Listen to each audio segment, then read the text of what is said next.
English translation, 435th contact, Thursday, 5th of October 2006, 15:16 hours. Man, am I glad to see you. Welcome, my friend. What brings you here so unexpected? It will have been a month and 4 days since you last paid me a real visit. If I disregard the fact that you appeared in my living room for barely 30 seconds last weekend, to say in short that you did not have enough time for a longer visit. Also my greetings to you, Edward, dear friend. Yes, actually I wanted to exchange a few words with you for 10 or 15 minutes. When unexpectedly the door to the living room was opened and you had to interrupt yourself in the middle of a word so that I could leave just in time without saying goodbye. Unfortunately, because Bernadette just walked in without knocking, although she heard that I had just spoken to you, as she said. How do you always say, that is not the fine form of the behavior? Yes. It would probably be best to knock first and wait for a come in before entering a room. It could also be, as it has just happened, that it would have been necessary to wait. It is probably necessary that this should once again be set as a correct rule of conduct. Fortunately, nothing happened, and since you said from the beginning that you could only linger for a short time, I let it end with the fact that the whole thing was not so bad. But a reprimand would have been appropriate after all. Because entering a room without first making oneself known by knocking and without waiting for a request to enter does not correspond to the corresponding rule of decency. I am sure your words will be a lesson, so there is probably no need to discuss it further. On the other hand, I have here an article in response to a question from a bulletin reader, which I wrote for a special bulletin, and which I intended for the month of November, if you want to read it and can tell me if everything is correct. For my part, I have the knowledge from various articles that have appeared in magazines and newspapers and which I have processed into an independent article. Let me read what you have written. Ptah reads the article. Readers question, what is the SOG team that is supposed to exist at the U.S. intelligence agency? And is it true that the CIA is more powerful than the U.S. government? If all that is true, how does it rhyme with the Christian religion, which Bush also belongs to? Is he not doing anything about it? Do you know anything about it, and can you give a detailed answer in one of your bulletins? A. Peter, Switzerland. Answer: the so-called SOG Team Special Operations Group of the CIA Central Intelligence Agency actually exists. And this is a damned unpleasant fact, because both the SOG team and the CIA do not shy away from any murder. The CIA is the real secret U.S. world government, whose headquarters are located in Langley, Virginia.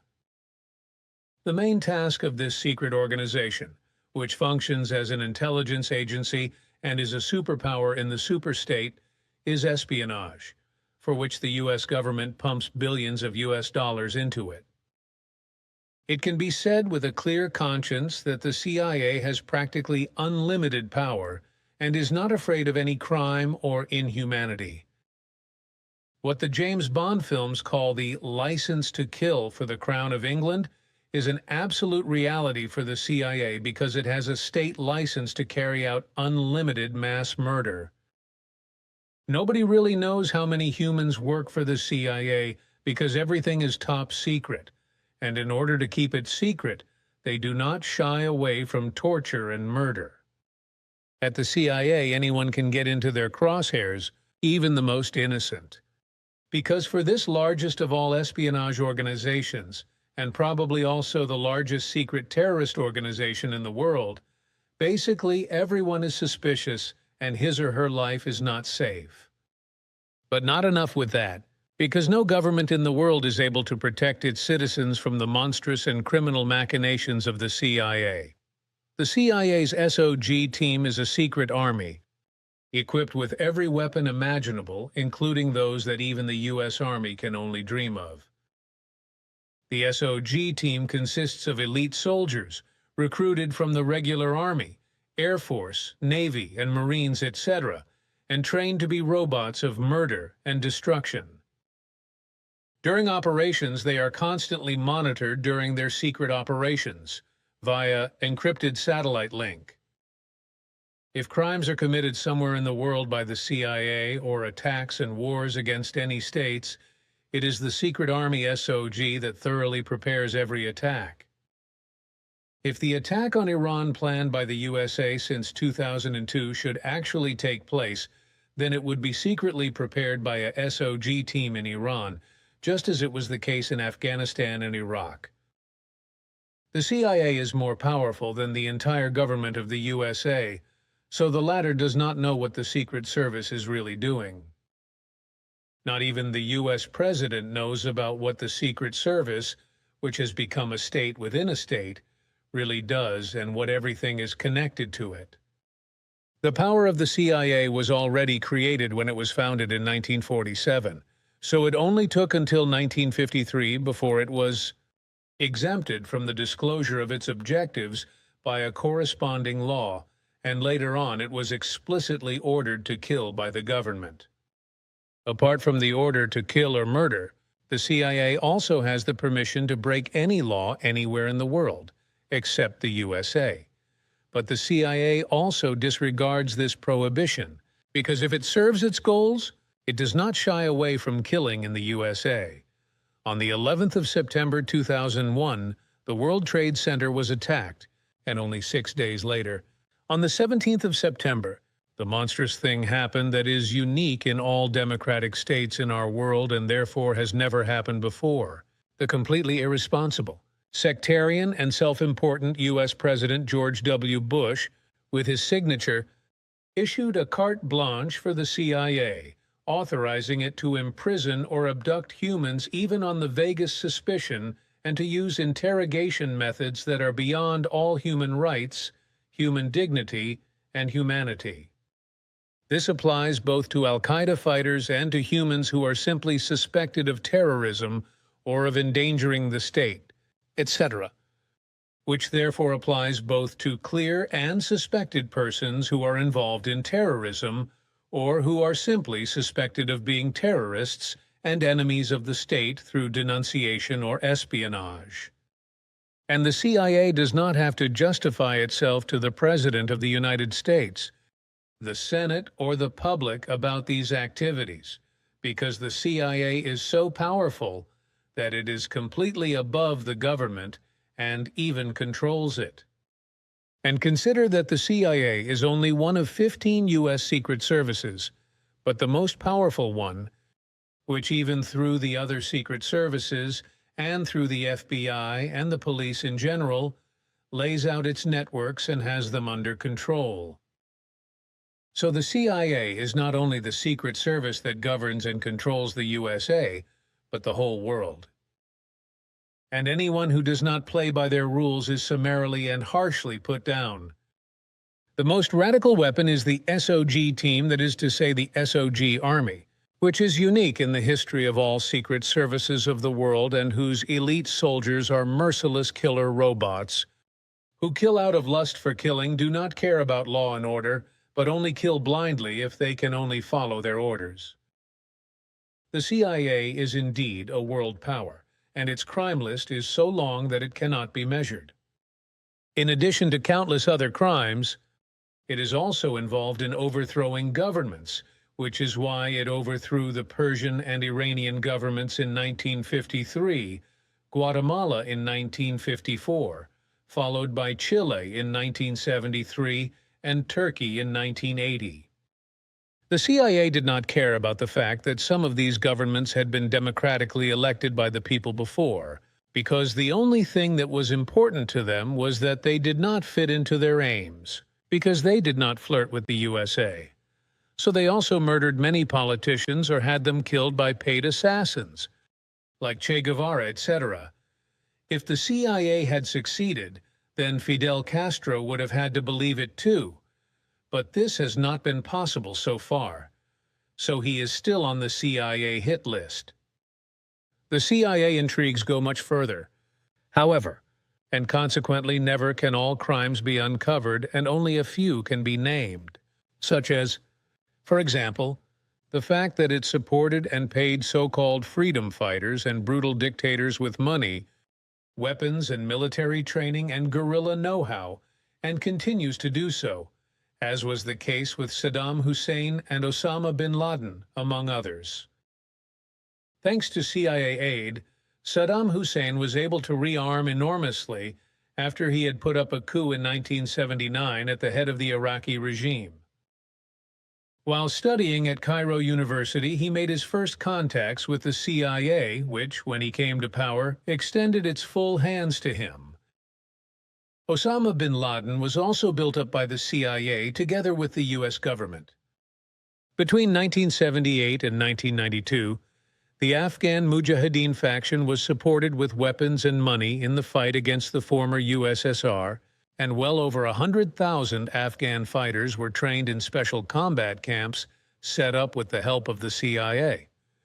In total, the Operation Cyclone project, which was headed by Osama bin Laden, the main wire puller, cost the USA more than USD 23 billion.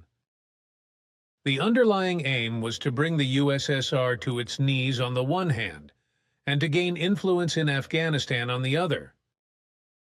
Neither the U.S. government nor the CIA cared that the Afghan government called the USSR into the country to help establish order in accordance with an old treaty, and that George H.W. Bush Sr., himself an irresponsible warmonger, war criminal and U.S. president, as well as his son George W. Bush, also played a very inglorious role in this, should be clear.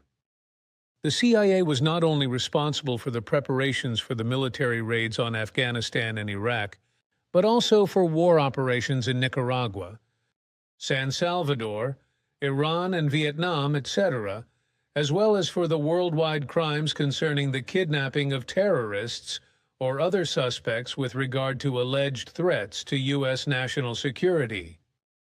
The abducted are held in secret places in torture prisons and tortured in various forms, usually in such a wise that no visible traces are left behind, or if traces of torture do appear, the tortured are simply liquidated, as is also the case in many other cases. And that such torture prisons exist in various countries of the world and are used by the CIA and its torturers has already been proven.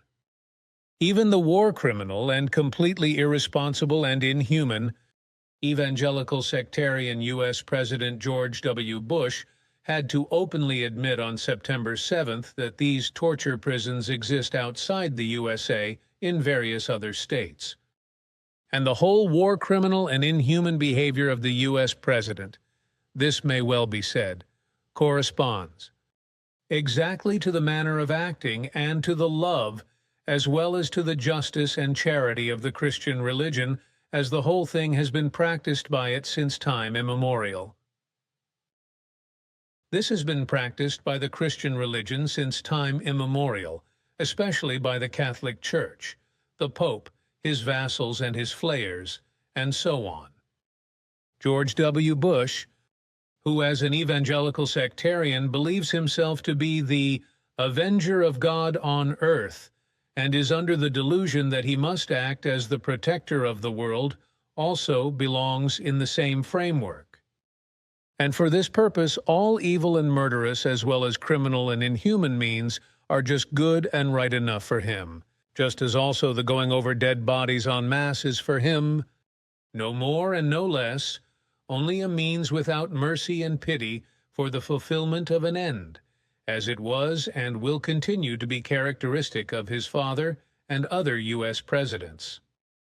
But let us continue with the CIA and its torture prisons, which can be found in various countries and are specialized in special interrogation methods, such as Jordan, where harsh and brutal methods are used, as well as in Syria, where vicious torture is commonplace. And the fact that the CIA is represented in Syria with regard to torture prisons is a farce anyway, because the USA officially condemns Syria as a terrorist state and constantly threatens it. In the Arab world, however, we should also mention Egypt with regard to torture prisons, where abductees are tortured and maltreated to death and never see freedom alive again.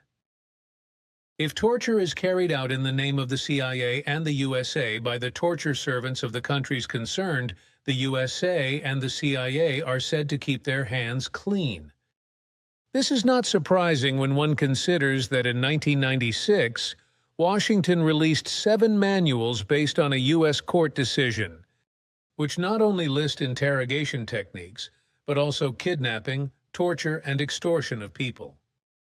It is also clear, of course, that research into new and effective methods of brutal and inhumane interrogation and torture that leave no traces is also being secretly promoted, with the CIA in particular being the main source of the so-called white torture, a psychological torture that leaves no traces and for which it is investing millions of US dollars.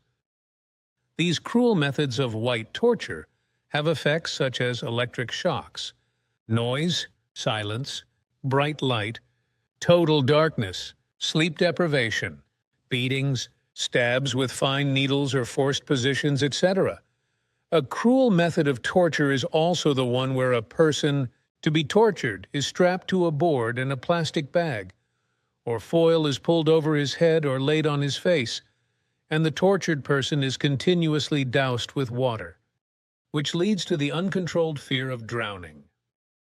This method, called waterboarding or water feeding, is very popular for torture, which is so cruel. Similar to the ancient Chinese water method of the constant dripping, where the victim is tied to a tree or pole and water drops are continuously dripping down from a vessel onto the shaven skull for hours, which finally has the effect of hammer blows and drives the person insane. Well, officially, some of the provisions were repealed as a result of public protests in order to prevent torture. But from the government's point of view, this was only a pretense, because all sorts of loopholes were left through which torture continues to be guaranteed, as is the case with all sorts of other criminal and felonious acts under American legislation in general. In the USA, for example, legislation also makes it possible to negotiate penalties with the agreement of the delinquents, the defense lawyers, prosecutors, and judges. And so it is also possible through U.S. legislation that everything is possible that the CIA can only wish for, including torture, which can lead from pain of a physical or psychological nature to permanent and serious damage to important bodily functions, and thus to health or even to organ failure and death.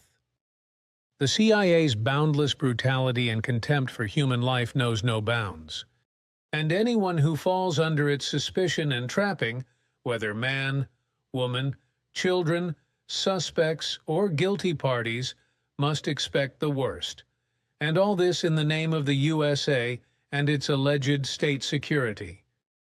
The CIA headquarters, or rather the actual center of power of the Central Intelligence Agency, is located, as already mentioned, in a small town called Langley, near Washington, D.C. It is a center of unimaginable power and the most secret and several million square meter fortress of the USA, whose area is hermetically sealed and strictly guarded. Surrounded by menacing fences and equipped with surveillance cameras and motion detectors as well as satellite surveillance, there are masses of guards throughout the area as well as numerous dog patrols making their rounds. An intrusion into the area, or even into the power complex, is almost impossible, and those who dare to do so play with their lives. But if they succeed, for example by enemy agents, then they get into a termite hill in which everything is arranged in such a branched and confusing manner that they would not find anything that could be useful for them. In principle, everything in this power center is arranged in such a wise that, firstly, everyone distrusts everyone else, and secondly, one person does not know what the other is doing.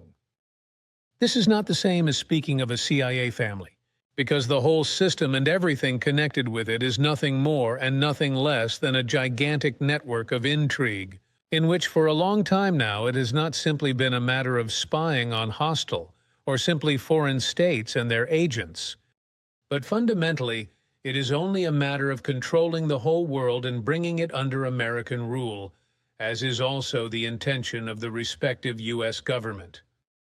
The CIA itself is a fat spider in the huge intrigue network of the CIA, and all other U.S. secret services are also involved, and everything, including the CIA, is primarily aimed at spying on and interrogating not only U.S. citizens, but the whole world and every single person on the earth, not only directly and via the denouncing of neighbors, acquaintances, and friends, but also via telephone, radio, and the Internet. For this purpose, the CIA has the so-called carnivore flesh eater software at its disposal, which currently monitors around 5 million emails, telephone calls, or chat rooms simultaneously. Practically every laptop and every computer is built up in its system, in such a wise that the operating system or software functions so that everything can be monitored by the CIA. If the software is damaged in this respect, the computer will no longer function. Through all this, it is also possible for the CIA to smuggle false information or false texts, etc., into computers worldwide. The carnivore computer of the CIA continuously searches the data all over the world to find keywords like assassination, Bush, terror, or whatever it might be. Thus, when reading these lines, readers may know with certainty that my words have already been registered and evaluated by the CIA. Well, if the carnivore computer spits out several terms that seem suspicious to the CIA, then the person who created them is already classified as suspicious and will be scrutinized. This procedure is not restricted to the USA, however, but takes place worldwide, including abductions to torture prisons. The CIA also runs various dummy companies around the world, which are of a purely economic nature to the outside world, and of which even the secret services of foreign countries have no idea that they are CIA stations. But also in the USA itself, such companies exist, like the former American Online, that is to say AOL, a global company that plays an outstanding role in the Internet industry as a kind of commercial intelligence service. The company is based in Dulles, Virginia, which is a suburb of the CIA headquarters in Langley, and it is no coincidence that the company is located in this place near the CIA headquarters. The place is named after the U.S. politician Allen Dulles, born Waterloo, NY 7.4. 1893, died Washington, D.C. 29.1. 1969, who headed the U.S. intelligence service from Bern, Switzerland during World War II, and who was head of the CIA from 1953 to 1963. It is also interesting to know that CIA President George Tenet was a member of the board of directors of AOL from 1997 to 2004. Of course, it is denied that there are any other connections between the CIA and the worldwide operating provider. But it is an undisputed fact that the provider AOL collects secret data about its customers worldwide and even creates profiles about which customer clicks on which pages. So, in this respect alone, the Internet provider AOL is an ideal partner for the CIA to spy on the Internet worldwide, apart from the manipulated hard drives, etc. of laptops and computers. But it is probably no secret that the CIA has installed its carnivore program not only at AOL, but also at many other providers worldwide. The CIA is not only waging a secret war for the world control and world domination of the superpower USA, but also with regard to the Earth's oil, because one of their efforts is to take as many oil fields as possible under their control and under the domination of the USA. All intrigues and other machinations up to and including murder are also commonplace. Through such intrigues and forged photographs, with Saddam Hussein's alleged tank deployment outside the Saudi Arabian border, they seduced the then Saudi king Fahd to let infidels or U.S. soldiers into the country and near the holy sites of Mecca so that they could attack Iraq from there. And of course, it happened as it had to happen. Once the U.S. Americans were in Saudi Arabia, they stayed there, which has been preserved until today. But that is not all, because since 1990, the USA has not only controlled the oil fields in reconquered Kuwait, but also those of Saudi Arabia, to which the oil fields in Iraq were added in 2003. So the only missing link in the circle of the Orient oil field states is Persia or Iran, for which the USA has been planning a military attack since 2002. And that this is still being worked towards today is beyond doubt, because both the CIA and the U.S. government want control of all Arab oil fields at all costs. This would mean that China's OE-tap could be turned off if it were to dare to claim to be a superpower and such a crisis were to occur. If the USA is the largest terrorist state on the earth, which acts globally and wants to bring all earthly resources and countries under its thumb, for which every dirty means is just good enough, then the CIA is the largest and state-sanctioned or legalized crime organization that has ever existed on our globe and has no equal.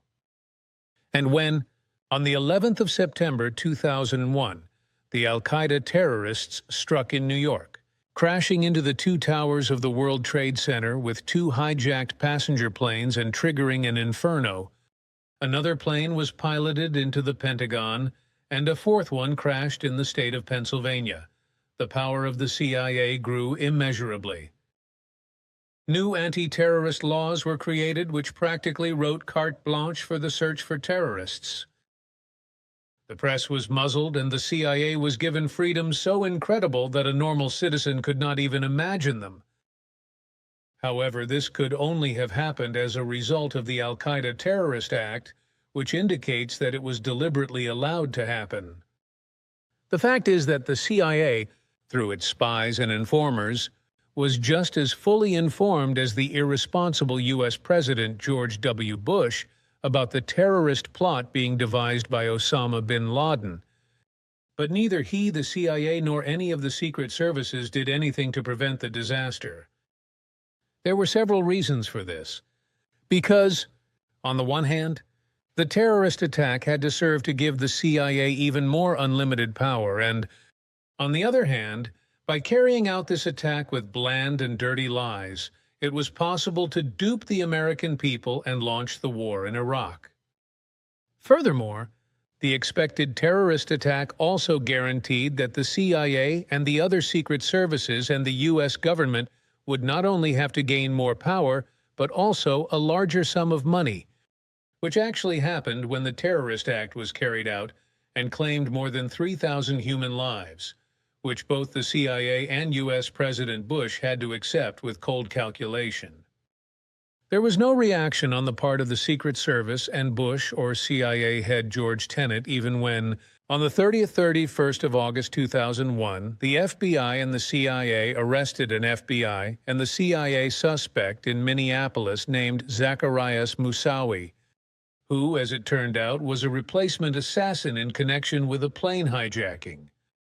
CIA Chief Tenet did not respond to warnings that terrorist attacks were to be carried out using hijacked passenger planes, while also concealing important information from the FBI that would have allowed the arrest of all those terrorists involved in the terrorist disaster. But anything is possible for money and power in the USA, both for the U.S. President and his vassals who are in bondage to him, and for the criminal Secret Service, the CIA, and all other secret services. Billy. What you have worked up here to an answer to the asked question corresponds to what is true. It is good that you say it openly and make it available to the public, even if it involves dangers for you. But as I know you, you are not afraid of it. In my opinion, there is a need for the truth to be called open. But if I may burden you with some more questions. Of course, but after that I also have something to ask you. Good, thank you. But if you want to explain something, you can do it now. As you wish. These are two extraordinary things that will happen tomorrow and Monday.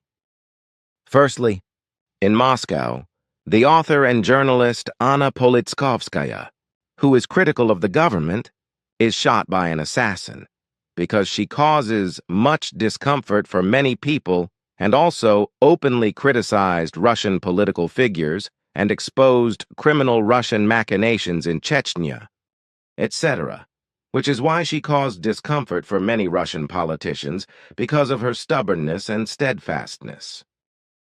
Secondly, North Korea is going to carry out a fake nuclear test, which will cause worldwide unrest. The U.S. ambitions are solely to blame for this action, with U.S. President George W. Bush playing the leading role in his loudmouths and threats against North Korea. An important role is also played by the fact that the USA is secretly rearming and that the USA has stationed around 30,000 men in South Korea who are supposed to play an important role in an attack on North Korea. Such an attack has long been planned in the USA as secretly as it has been with regard to Iran. Through the actions of North Korea, there will now also be the danger that from there, technical knowledge, etc., will be passed on to Iran and to other states, and with it the danger of a worldwide war will grow, whereby the prophecy concerning this could then still be fulfilled, which is not yet in sight at the moment. It had to come to this because the United States will not rest until they make the Big Bang. But further, for us it is clear that every feeling is preceded by an unconscious, lightning-fast thought, which the person does not perceive when the feeling occurs. But this is not clear to our science, which is concerned with these things. For my part, I wonder how this process of not perceiving the thought that precedes a feeling takes place. Can you explain this from the perspective of your knowledge? I can very well. And the facts of the matter are, within nanoseconds, the processes between unconscious thoughts and arising feelings and decisions take place, whereby the brain region amygdala is the decisive factor. This also refers to the feelings and decisions, as well as the impression of trustworthiness that a person gives to another person when he meets him or her for the first time. This process takes place at lightning speed and thus at the speed of light, whereby the prefrontal cortex located in the front part of the brain is bypassed, which is normally responsible for the processing of conscious decisions and for the rationality. This also leads to the fact that the human being makes wrong judgments with respect to various factors, which he or she often regrets later on and then has to revise again. This also includes the question of trust and the question of judgment as to whom to trust and whom not to trust, and whether something is judged to be good or bad, etc. This is because the unconscious thoughts of the human being proceed at such lightning speed and generate feelings that the process is not realized by the human being.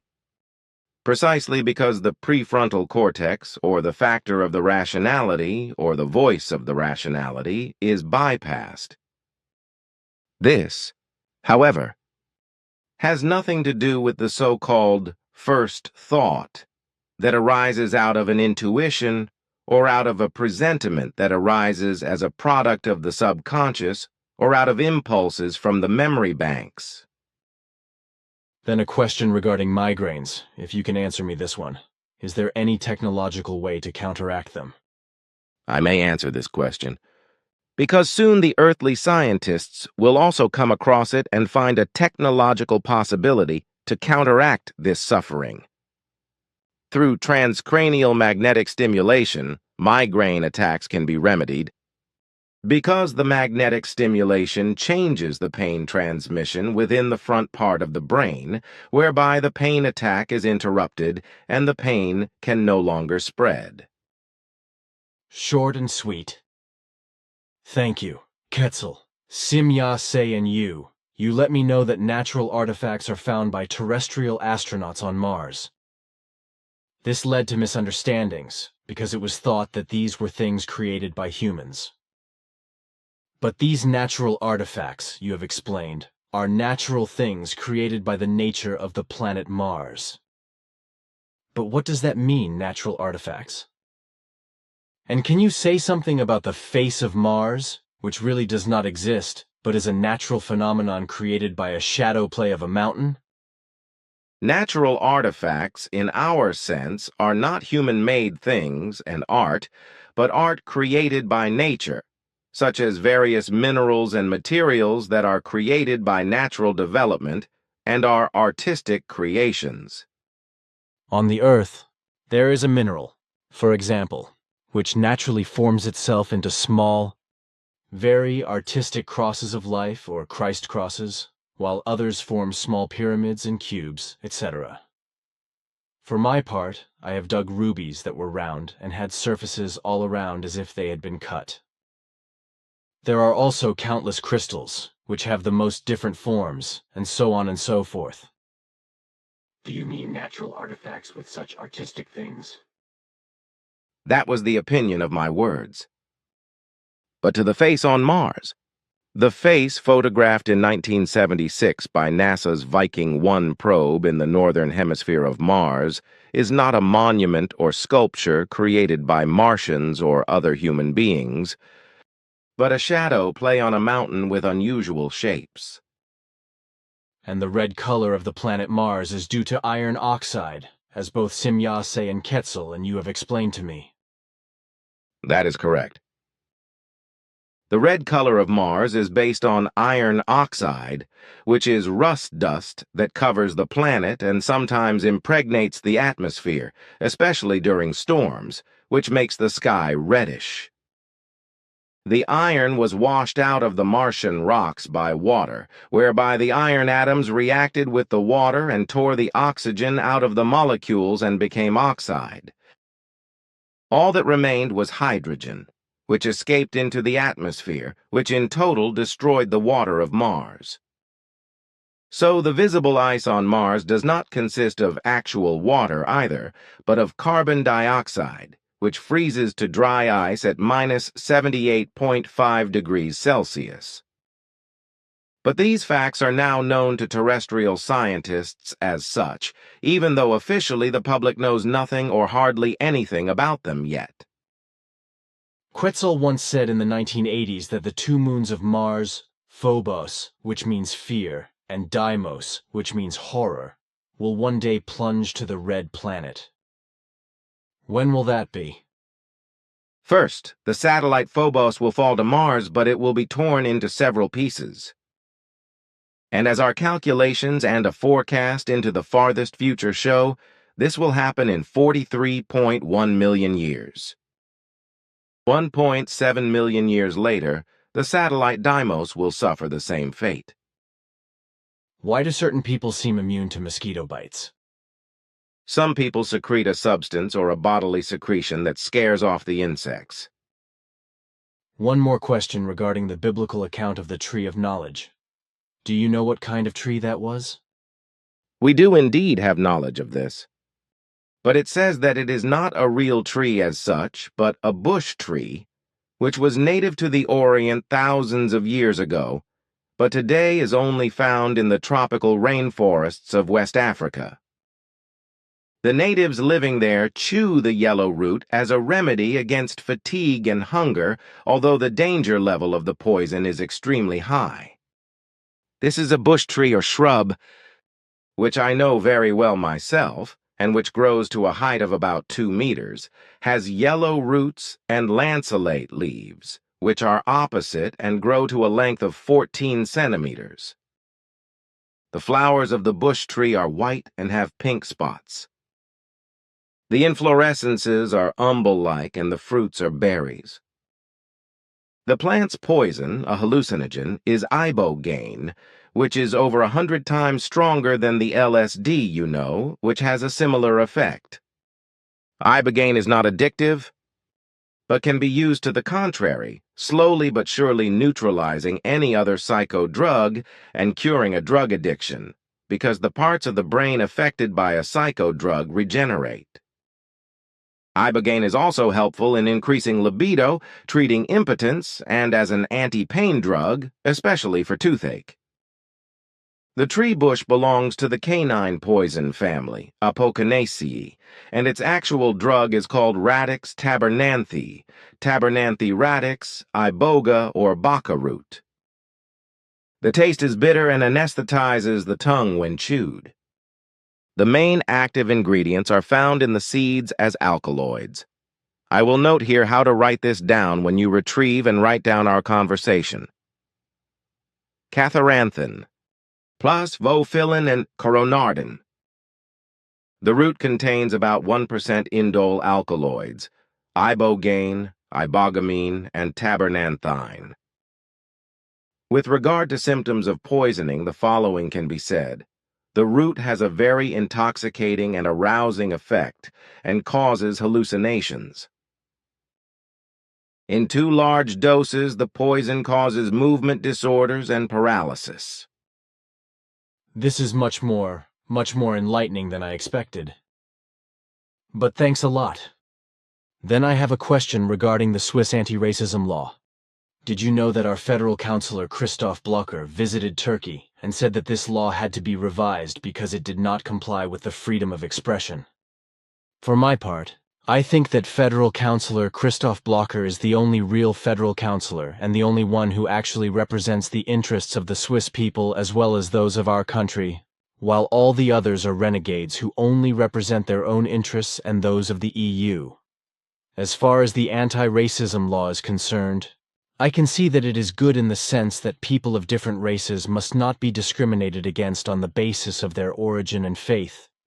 But on the other hand, I have to say that the law, as it is interpreted and applied, is completely wrong and shameful for Switzerland. This is because anything and everything is called an act of racism and is punished by law that cannot truly be considered racist. For example, if someone claims and believes or denies as a result of false information or in such a manner that the Holocaust, etc., did not take place, then this has nothing to do with racist statements. It really has nothing to do with racism, but only with a wrong opinion, which is not racist, even if it corresponds to wrong information and wrong views. And when a person exposes and denounces the false or criminal machinations of other people who belong to a different race and other peoples or other religions with harsh but true words, then there can be no talk of racial hatred or racial discrimination. Racial discrimination, etc., can really only exist when a person or people is insulted, discriminated against, and mentally or physically embarrassed as a result of their racial or ethnic origin, their tribal origins, or their religious affiliation. Everything else, however, cannot and must not be interpreted as racist or racist words and expressions, but must be limited to what is said. Otherwise, freedom of expression will be curtailed and people will be punished if they openly speak their mind about the truth. For which Switzerland prides itself on the fact that freedom of expression is written and cultivated in capital letters in our country. The existing anti-racism law, however, refutes this lie. With your words, you have already said the most important thing. In its existing form, the anti-racism law in Switzerland is a farce, a mockery, and a disgrace for the proverbial freedom of opinion of Switzerland and its citizens. When the Swiss people voted in favor of this law in an election, they were deceived and misled by false information from the government of certain parties, which is also a farce, a mockery and a disgrace with regard to democracy and much vaunted freedom of expression, because the false election propaganda of the government and the parties manipulated the free opinion of the citizens of Switzerland in the sense of the propaganda and influenced it so that they agreed to the law.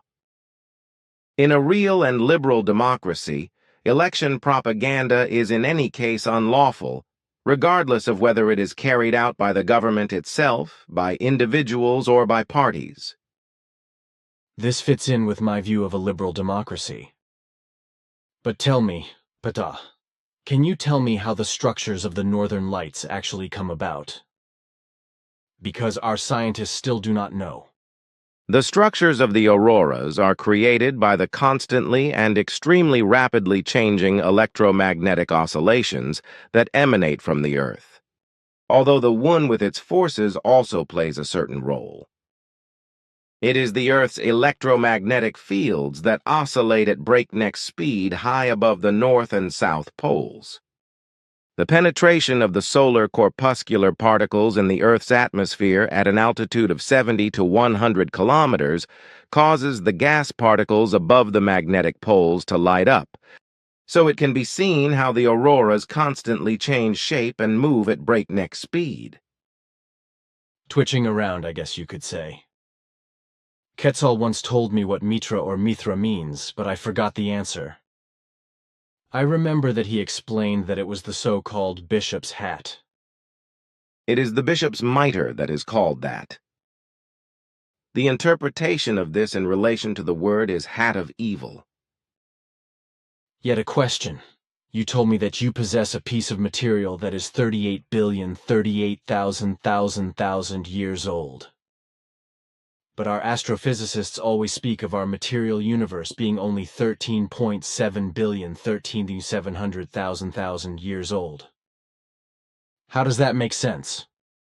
The entire universe is around 46 trillion, 46,000 years old, while the material belt, that is to say, that part of the universe which terrestrial scientists call the universe, is much younger. As a consequence of the constant renewal of the visible material belt, which is surrounded inwardly towards the center and outwardly towards the outermost belt, by 6 further belts which constantly expand, that is to say, stretch, as do the galaxies.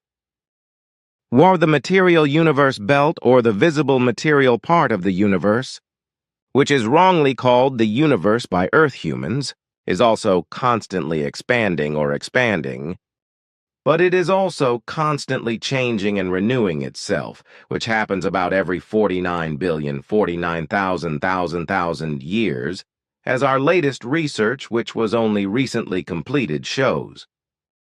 One such change took place around 17 billion, 17,000 years ago, whereby the beginning of the change occurred without a transitional period in the 2 belts, the inner and outer, which directly enclose the material belt. In the inner and outer transition zones, in which the change occurs, there exists as yet no solid matter, because this first begins materially to solidify into coarse matter in the actual material part of the material belt, the actual beginning of which, seen from the Milky Way, that is to say the Earth, is about 15 billion, 15,000 light years distant. That means that the transition zones of the adjacent inner and outer belts take up the greatest distance, and that it is also from there that the so-called background radiation originates. What is interesting about that is also that the material belt indeed expands outwardly and ages. However, inwardly, it becomes younger up to the point in time of its renewal, which means that, therefore, the greater age of the material belt is measured at the outside, while its interior proves to be younger. Therefore, a constant coming about is underway in the inside of the material belt, while in the regions of the belt which stretch outwardly, there is a passing away. Once the high point of the development of the material belt is achieved, then a renewed passing away and change begins, out of which a new material belt, or seen in the terrestrial sense, a new material universe, emerges. And concerning the material which is 38,000 years old, we found this tiny particle in the transition zone, and indeed in the region near the material belt.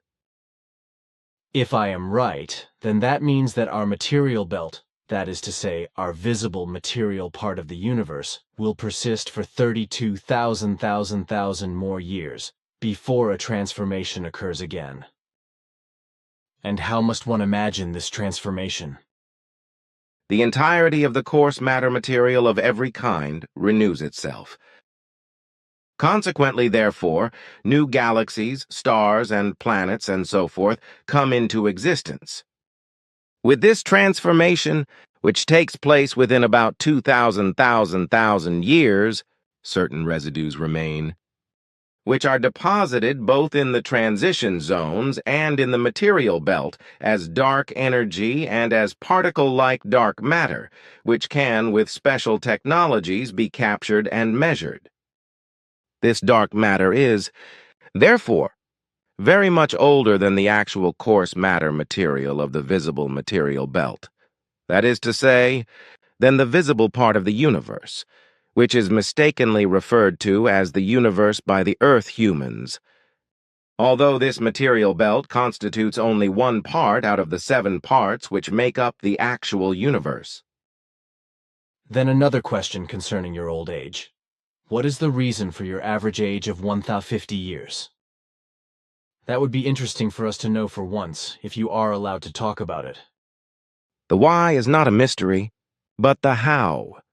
I am not allowed to say in detail, the reaching of our old age is genetically conditioned, whereby the necessary conditions were created by genetic manipulation, which I may not mention in details.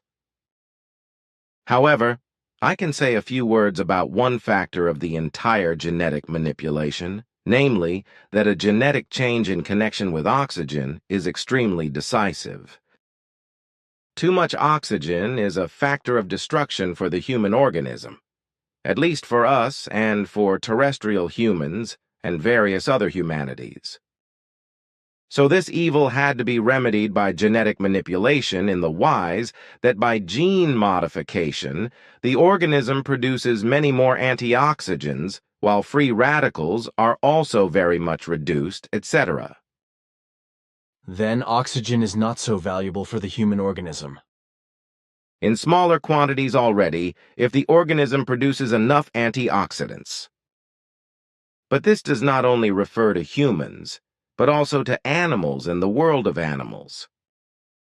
If I understand you correctly, this is the actual major factor that affects aging. I mean, the organism has too much oxygen and too many free radicals? Roughly speaking, it can be said like that. But to explain the whole thing would take too long, and I would not be allowed to do so. Understood, the directives. So it is, but now it is time for me to go again. Farewell, my friend. If there are any new developments, I will inform you. Otherwise, I will come back on the 14th of October for the correction work. Be well in Salome. Goodbye, and also Salome. Bye, Ptah.